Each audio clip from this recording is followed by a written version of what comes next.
বিচ্ছিন্নভাবে আগেও মবের কিছু ঘটনা ঘটলেও জুলাই গণ অভ্যুত্থানের পর দেশে আতঙ্ক ছড়ায় মব ভায়োলেন্স। উদ্বেগজনক হারে তা বেড়ে চলেছে। কোনো না কোনো নামে এসব হামলার ঘটনা এখন এতটাই নিয়মিত যে অনেক সময় পুলিশের সামনেই ঘটছে এসব ঘটনা।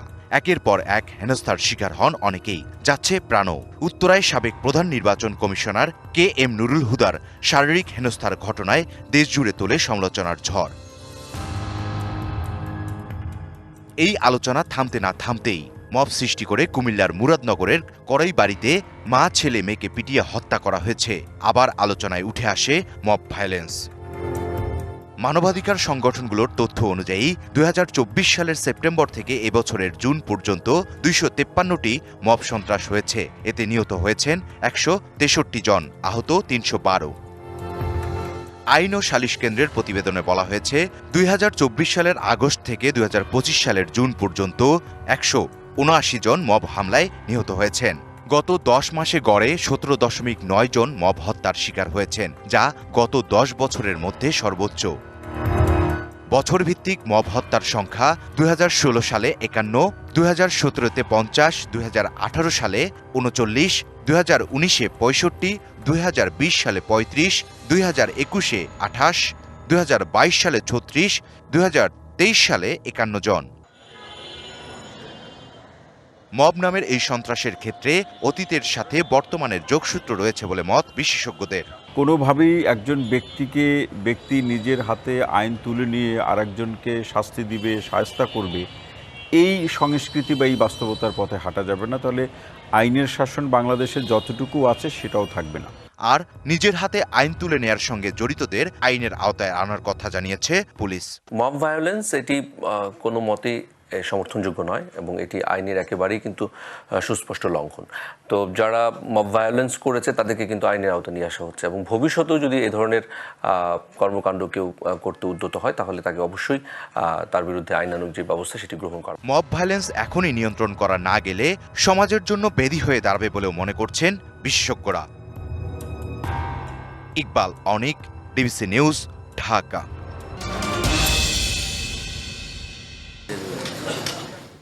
নতুন নতুন ইস্যু, মত দ্বিমত, হতাশার বিরোধিতা, এমন নানা জটিলতায় ঘুরপাক খাচ্ছে দেশের রাজনীতি। এতে বাড়ছে সংশয়, সন্দেহ আর অনিশ্চয়তা। গত 7 দিন ধরে আমরা আলোচনা করেছি। লন্ডন বৈঠকের পর ফেব্রুয়ারি ধরে যখন নির্বাচনী ডামাডোল বাজতে শুরু করেছে, তখনই এ নিয়ে উল্টো হতাশার সুর চারপাশে। প্রশ্ন উঠছে, ফেব্রুয়ারিতেই নির্বাচন হবে কিনা। সন্দেহ দানা বাঁধছে, আদৌ নির্বাচন হবে কিনা তা নিয়েও। এর মধ্যেও সংখ্যানুপাতিক বা পিআর পদ্ধতিতে নির্বাচনের জোর দাবি তুলেছে কিছু দল। আবার এ নিয়ে নানা আশঙ্কা করে বিরোধিতাও করছে বিএনপির মতো বড় রাজনৈতিক দল। সংখ্যানুপাতিক নির্বাচনী ব্যবস্থা দেশে ঐক্যের পরিবর্তে আর সংস্কার ইস্যুতে রাজনৈতিক দলগুলোর সঙ্গে ম্যারাথন বৈঠকেও ঐকমত্যের প্রশ্নে বাড়ছে হতাশা। আশাব্যঞ্জক অগ্রগতি ক্ষেত্রে আমরা খানিকটা পিছিয়ে আছি। নির্বাচন নিয়ে এই সন্দেহ, ধোঁয়াশা আর অনিশ্চয়তার জন্য সরকারের উচ্চাকাঙ্ক্ষাকে দায়ী করছেন বিশ্লেষকরা। যত দ্রুত সম্ভব নির্বাচন আয়োজনের পরামর্শ তাদের। এখনো মনে হচ্ছে যে ধরেন ঐক্যমত কমিশনের মধ্যে এই ধরনের টেন্ডেন্সি কাজ করে যে সব কিছু নিয়ে ঐক্যমত করে ফেলবো, বা এখনো যদি সব কিছু নিয়ে বিচার করে ফেলবো, এই ধরনের মানসিকতা যদি কাজ করে তাহলে তো আর কাজ আগাবে না। জুলাই ঘোষণাপত্র অধ্যাদেশগুলো যাতে ঠিকমতো আবার প্রতিপালিত হয় সেই কাজ আলী রিয়াজ করছে। সে দ্রুত এটা গুটিয়ে ফেলুক কাজটা, যতটুক হয়েছে ততটুক। কিন্তু এটার কারণে নির্বাচনকে অনিশ্চিত করা, ধোঁয়াশা করা, তাহলে হবে অর্থনীতিরও ক্ষতি হয়ে যাবে, রাজনীতিরও ক্ষতি হয়ে যাবে। সংস্কার, ভোটের পদ্ধতি সহ রাজনৈতিক স্থিতিশীলতা ফেরাতে অংশীজনদের এক কাতারে আসার পরামর্শ রাজনীতি বিশ্লেষকদের। একজন বলছে পিআর, আরেকজন বলছে পিআর না, একজন বলছে ফেব্রুয়ারির মধ্যে, আরেকজন বলছে এপ্রিলে। সুতরাং যদি দূরত্ব না ঘুচে তাহলে এটা তো ইনিশিয়েটিভ, তো আসলে ইনিশিয়েটিভ নেওয়ার মালিক তো রাজনৈতিক দল না, মালিক তো হলো ডক্টর ইউনূস এবং নির্বাচন কমিশন। তাদের শতপ্রবৃত্ত হয়ে এটা করে দেওয়া উচিত। দেশের অর্থনীতি ভুগবে, দেশের সমাজের মানুষ ভুগবে, নিম্নবর্গের মানুষরা ভুগবে যদি নানান রকম রাজনৈতিক অস্থিতিশীলতা তৈরি হয়। এই ভোগান্তির কোনো শেষ নাই। তারা বলছেন, দলগুলোর মধ্যে আদর্শিক ভিন্নতা থাকলেও জুলাই অভ্যুত্থানকে নীতি নির্দেশক মেনে সবাইকে এগিয়ে আসতে হবে। রাজনৈতিক দলগুলোর মতো যুদ্ধ। Anwar Hossain, DBC news, Dhaka.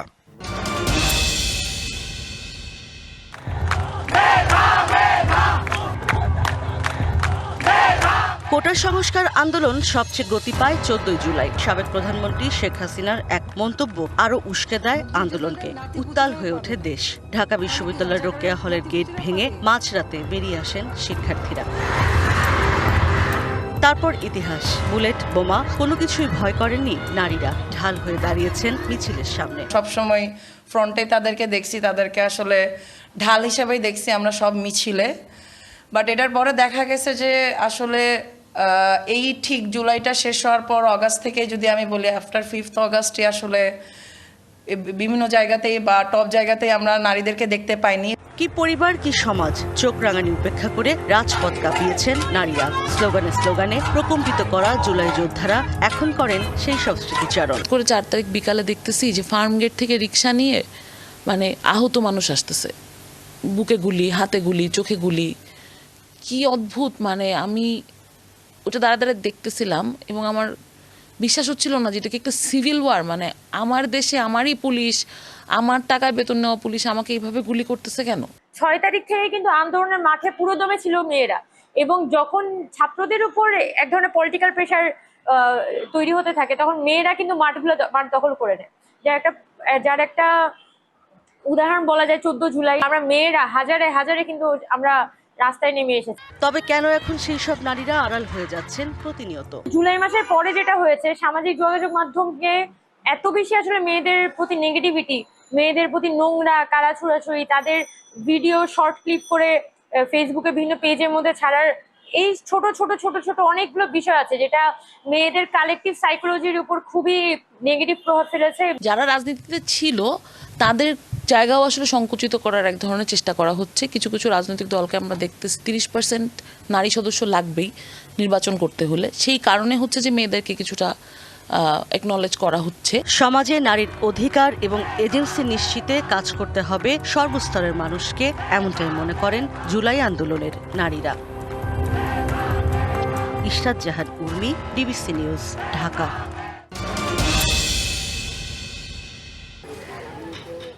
কোরবানি ঈদের পরপরই বরগুনা, পটুয়াখালী, বরিশাল সহ দক্ষিণের বিভিন্ন জেলায় প্রাদুর্ভাব ঘটতে থাকে মশাবাহিত রোগ ডেঙ্গুর। প্রাথমিক অবস্থায় প্রস্তুতি না থাকায় পরিস্থিতি মোকাবেলায় হিমশিম খেতে হয় স্বাস্থ্য বিভাগকে। স্বাস্থ্য অধিদপ্তরের তথ্য বিশ্লেষণে দেখা যায় 5 বছরে ডেঙ্গুর ভৌগোলিক বিস্তারে পরিবর্তন ঘটেছে। 2021 সালেও ডেঙ্গুর বিস্তার ছিল মূলত ঢাকা কেন্দ্রিক। সেবার রোগীর 83% ছিল রাজধানীতে। সেই চিত্র সম্পূর্ণ পাল্টে 2022 ও 23 সালে রোগীর সংখ্যা ঢাকাকে ছাড়িয়ে যায় বাইরের জেলাগুলোতে। বিশেষজ্ঞরা বলছেন, মশাবাহিত রোগের প্রতিরোধ পরিকল্পনা সবকিছুই নগরকেন্দ্রিক হওয়ায় গ্রামাঞ্চলে বেড়েছে প্রাদুর্ভাব। এই মে মাসে আপনার ঝিনেদা এবং মাগুরাতে অনেক বেশি মশার লার্ভা পাওয়া গেছে। কাজেই কিছুদিন পরে ঝিনেদা এবং মাগুরাতে রোগীর সংখ্যা বেড়ে যেতে পারে। আসলে বড় বড় শহরের বাইরে এখন গ্রামাঞ্চলে এডিস মশা ছড়িয়ে পড়েছে। প্রাথমিক, মাধ্যমিক এবং তৃতীয় পর্যায়ের স্বাস্থ্যসেবা এবং স্তরভিত্তিক ভাগ করে অবশ্যই ব্যবস্থা করা দরকার। নাহলে কিন্তু গোটা দেশে যদি একসাথে এই পরিমাণে ডেঙ্গু রোগী পাওয়া যায়, এটা সামাল দেওয়া কিন্তু আরও কঠিন হয়ে যাবে। ডেঙ্গুর ঝুঁকিপূর্ণ এলাকা শনাক্ত করতে কাজ করছে সরকারের রোগতত্ত্ব, রোগ নিয়ন্ত্রণ ও গবেষণা ইনস্টিটিউট। আইডিএস ম্যাপিং করেছে। এটা ম্যাপিংয়ের কাজ সরাসরি প্রতিদিন আপনার যেমন ডেঙ্গুর যে ডাটাটা প্রতিদিন আমাদের এখানে আসে, হ্যাঁ, এখানে কিন্তু আমরা রোগীটা কোন এলাকা থেকে আসছে সেটা আমরা ম্যাপিং করি। সিটি কর্পোরেশনে আপনার এই ডেঙ্গুর প্রাদুর্ভাবটা অত্যন্ত বেশি। এই তথ্যগুলো আমরা সিটি কর্পোরেশনের সঙ্গে শেয়ার করছি। যে কোনো জরুরি পরিস্থিতি মোকাবেলায় দেশের হাসপাতালগুলোকে প্রস্তুত রাখা হয়েছে বলে জানান এই কর্মকর্তা। Tahsina Jessy, DBC news, Dhaka. প্রাকৃতিক দুর্যোগের সাথে উপকূলবাসীর মিতালি নিত্যদিনের। টিকে থাকতে প্রতিনিয়ত করতে হয় যুদ্ধ। এমন দুর্যোগে জানমাল রক্ষা করে বেড়িবাঁধ, কিন্তু 60-এর দশকে নির্মিত বাঁধগুলো দিন দিন হয়ে উঠেছে ঝুঁকিপূর্ণ। পানি উন্নয়ন বোর্ডের তথ্য বলছে, খুলনা, সাতক্ষীরা ও বাগেরহাট উপকূলে অবস্থিত 2006 কিলোমিটার বাঁধের অন্তত 50 কিলোমিটার অংশ চরম ঝুঁকিপূর্ণ, আর 100 কিলোমিটারের বেশি অংশ রয়েছে ভঙ্গুর অবস্থায়। ফলে দুর্যোগ মৌসুমে প্লাবন ঝুঁকিতে উপকূলের মানুষ। দুদিন অন্তর আমরা ভেঙে যাই, বুড়ি যাই। আমরা খুব দুরবস্থায় আমরা এই দেশে বাস করতেছি। ছাগল গরু সব ভেসে বেড়ায়, আর এই ঘর দরজা পুড়ে যায়, ভাঙন আসে। যদি বান না হলেও আমাদের এখানে তো থাকা যাবে না। পানি উন্নয়ন বোর্ড বলছে প্রাথমিকভাবে খুলনা জেলার 30টি ও সাতক্ষীরার 29টি ঝুঁকিপূর্ণ এলাকা মেরামতে কাজ করছে তারা। আমরা আশা করছি যে এই বর্ষা মৌসুমের আগেই এই জায়গাগুলো মেরামত করা সম্ভব হবে। এছাড়াও তাৎক্ষণিক ব্যবস্থা হিসেবে আমাদের পর্যাপ্ত জিও ব্যাগ, সিনথেটিক বস্তা, বাঁশ, বল্লা এগুলো আমরা মজুত রেখেছি। বিশেষজ্ঞরা বলছেন দীর্ঘমেয়াদী পরিকল্পনা ও পরিপূর্ণ বিনিয়োগ ছাড়া বেড়িবাঁধ নির্মাণ অর্থের অপচয়। সেখানে টেকসই করার জন্য সঠিক সময়, সঠিক ব্যবস্থাপনা এবং অবশ্যই সেই বাঁধ যেন স্থায়ী হয়। এই অবস্থার পরিপ্রেক্ষিতে যেখানে ভাঙছে সেই জায়গায় আমরা এই মুহূর্তে একটা রিপেয়ার ওয়ার্কের মতো করলে হবে না, এটা অনেক উপর থেকে নিচ পর্যন্ত এটা একটা সমন্বিত ব্যবস্থাপনায় করতে হবে। গেল 5 বছরে খুলনা, সাতক্ষীরা ও বাগেরহাটে দুর্যোগকালীন বেড়িবাঁধ সংস্কারে প্রায় 300 কোটি টাকা খরচ করেছে পানি উন্নয়ন বোর্ড। DBC news desk.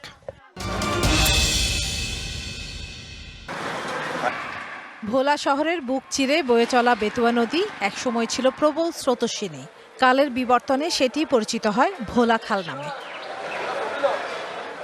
2012 সালে খাল দখল করে এর ওপর শতাধিক দোকান নির্মাণ করে সেগুলো ভাড়া দেয় পৌর কর্তৃপক্ষ। এতে বাজারে অগ্নিকাণ্ডের মতো দুর্ঘটনা ঘটলেও পানির অভাবে আগুন নেভানো কষ্টসাধ্য হয়ে পড়ে। পানির অভাবে আমাদের মনোভূতিতে প্রায় 56 টাকার পড়ছে। কোনো ফায়ার ব্রিগেডে যে মনে করেন যে পানি নিব সেই রাস্তাই আমাদের নাই। স্থানীয়রা বলছেন পৌর কর্তৃপক্ষ খালের উপর থাকা 4টি উঁচু সেতু ভেঙে নিচু কালভার্ট তৈরি করেছে। গত 16 বছরে উন্নয়ন প্রকল্পের নামে খাল খননের জন্য বরাদ্দ কোটি কোটি টাকা খরচ হয়েছে সৌন্দর্য বর্ধনে, আর খাল ক্রমশ রূপান্তরিত হয়েছে ড্রেনে। ঘর দুয়ার উড়ে তারা বিক্রি করে ঘরগুলেন। তো খাল বড় হয়ে গেলে তো ট্রলার আসতে পারে না, ঠিকমতো মাল পাই না। খাল রক্ষায় পৌরসভাকে বিভিন্ন সময় 20 কোটি টাকা বরাদ্দ দেয়া হলেও তার যথাযথ ব্যবহার হয়নি, অভিযোগ জেলা সুজন সভাপতির। জনগণের স্বার্থ সংরক্ষিত না হয়ে জনগণের দুর্ভোগ এনে দিয়েছে এই টাকা দিয়ে এই খালটিকে সংকুচিত করে। 2015 সালে পরিবেশবাদী সংগঠন বেলা উচ্চ আদালতে রিট করলে আদালত 14টি সরকারি প্রতিষ্ঠানকে খালটি দখল ও দূষণমুক্ত করার নির্দেশ দেয়। যদিও রাজনৈতিক প্রভাব ও প্রশাসনিক নিষ্ক্রিয়তায় পুরো উদ্যোগ মুখ থুবড়ে পড়ে। চিহ্নিত করে এটিকে জেলা প্রশাসনের কাছে হস্তান্তর করা হয়েছে যে কারা অবৈধভাবে আছে। এখন খনন এবং উচ্ছেদ এই দুটি কাজ একসাথেই শুরু হবে। হাইকোর্টের রায় ও বাস্তবতা পর্যালোচনা করে দ্রুত খাল দখলমুক্ত করার আশ্বাস দিলেন জেলা প্রশাসক। আমরা আইডেন্টিফাই করছি কারা বেদখল করে আছে। হাইকোর্টের রায় এবং বাস্তবতা নিরিখে আমরা ভোলা খালটি খুব অচিরেই উচ্ছেদ মুক্ত করার জন্য পদক্ষেপ গ্রহণ করব। দখলমুক্ত হয়ে ভোলা খাল আবারও আগের অবস্থায় ফিরবে এমন প্রত্যাশা স্থানীয়দের। DBC news desk.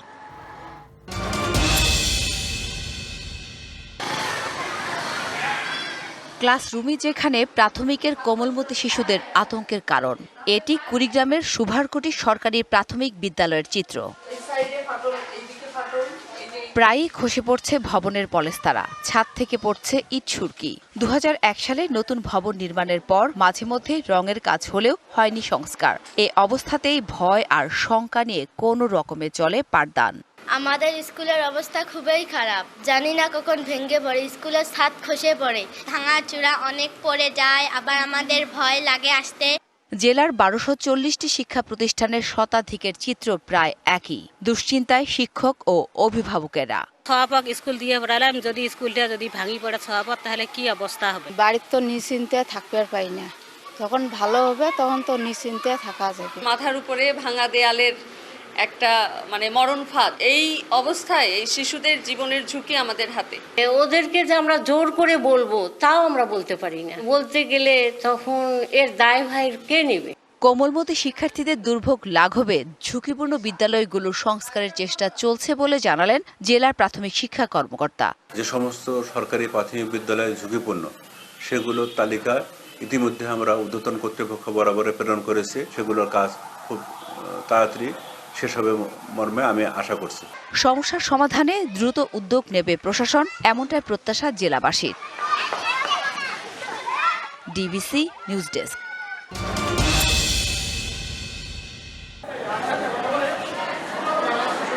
জরাজীর্ণ ভবন, দেয়াল ও ছাদের পলেস্তারা খুলে পড়ছে। বেরিয়ে এসেছে মরিচা ধরা রড। 250 শয্যা বিশিষ্ট জামালপুর জেনারেল হাসপাতালের বহির্বিভাগের চিত্র এটি।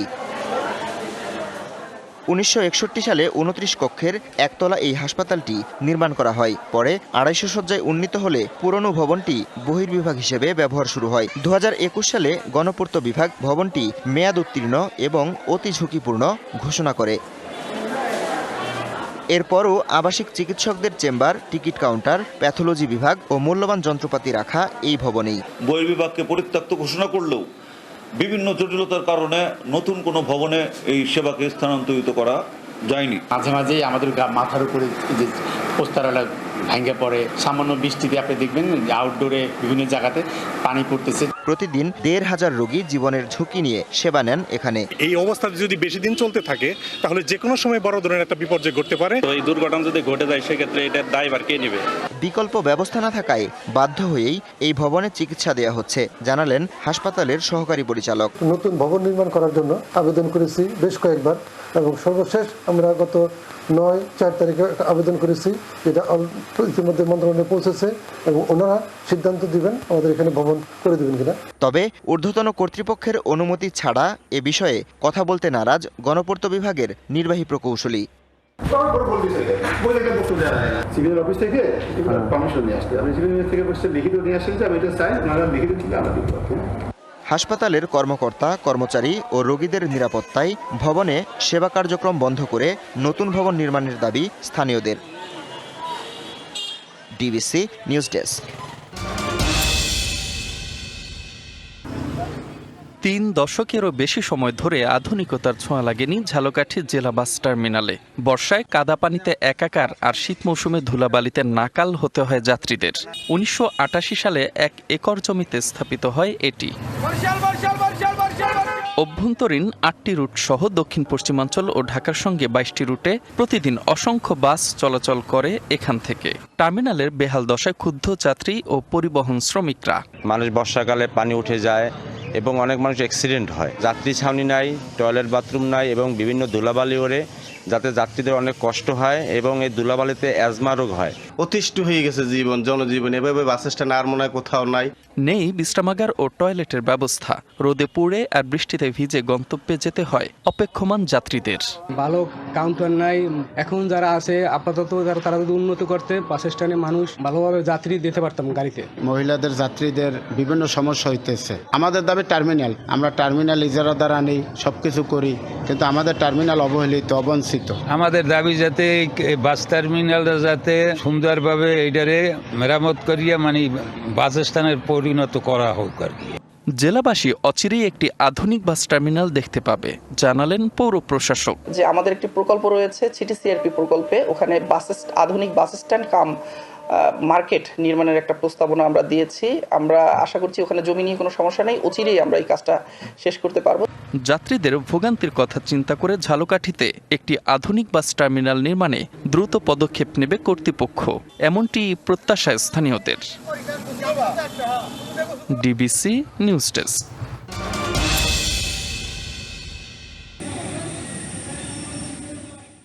জুন চুয়াডাঙ্গার 19টি কেন্দ্রে স্বাস্থ্য সহকারী পদে লিখিত পরীক্ষা হয়।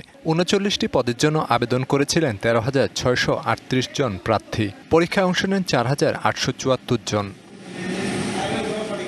তবে শুরু থেকেই এই পরীক্ষা ঘিরে পাওয়া যায় নানা অভিযোগ। পরীক্ষার আগের দিন সারা রাত সিভিল সার্জন কার্যালয় খোলা রাখা, পরীক্ষার কেন্দ্র পরিবর্তন, অনুপস্থিত থেকেও লিখিত পরীক্ষায় উত্তীর্ণ দেখানো ও ফলাফল সংশোধনের বিষয়টি ছড়িয়ে পড়ে সামাজিক যোগাযোগ মাধ্যমে।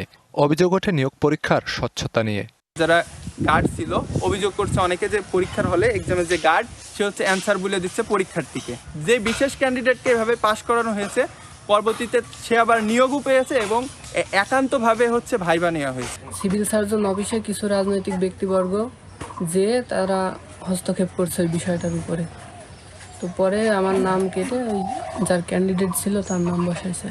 শুধু তাই নয়, পরীক্ষার প্রশ্ন ফাঁসের অভিযোগও পাওয়া গেছে। পরীক্ষার আগেই উত্তরসহ অনেকের হাতে পৌঁছে যায় লিখিত পরীক্ষার প্রশ্নপত্র। এ নিয়ে ক্ষোভ স্থানীয়দের মধ্যেও, করা হয়েছে লিখিত অভিযোগ। মেয়েটা আগে ডিক্লেয়ারেশন দিয়ে দিয়েছে বা হচ্ছে যে সবাই জেনে গেছে, কাশীপুরের একটা মেয়ের হচ্ছে যে অলরেডি চাকরি হয়ে গেছে। এটা ষষ্ঠ প্রতিকার চাচ্ছি এবং পুনরায় তদন্তের মাধ্যমে পুনরায় আবার পরীক্ষা নেওয়ার জন্য আমরা আশাবাদী। তবে অভিযোগের তীর যার বিরুদ্ধে তিনি সবকিছুই অস্বীকার করেছেন। তার দাবি পরীক্ষা হয়েছে শতভাগ স্বচ্ছ। পুরোপুরি স্বচ্ছতার ভিত্তিতেই নিয়োগ দেওয়ার চেষ্টা করেছি। যেভাবে বিধি মোতাবেক আমাদের পরীক্ষা সংগঠন করার জন্য আমাদের নিয়োগ বোর্ডের সদস্যদের পরীক্ষা মিটিং হয়, আমরা মিটিং করেছি এবং লিখিত পরীক্ষার পরে আমরা বাকি যে কাজগুলো, যে প্রক্রিয়াগুলো, সেই প্রক্রিয়াগুলো শতভাগ আমাদের ইন্টেনশন স্বচ্ছতার সাথে করা। এছাড়া সব অভিযোগের তদন্ত করে আবারও নিয়োগ পরীক্ষা নেওয়ার দাবি চাকরি প্রত্যাশীদের। DBC news desk.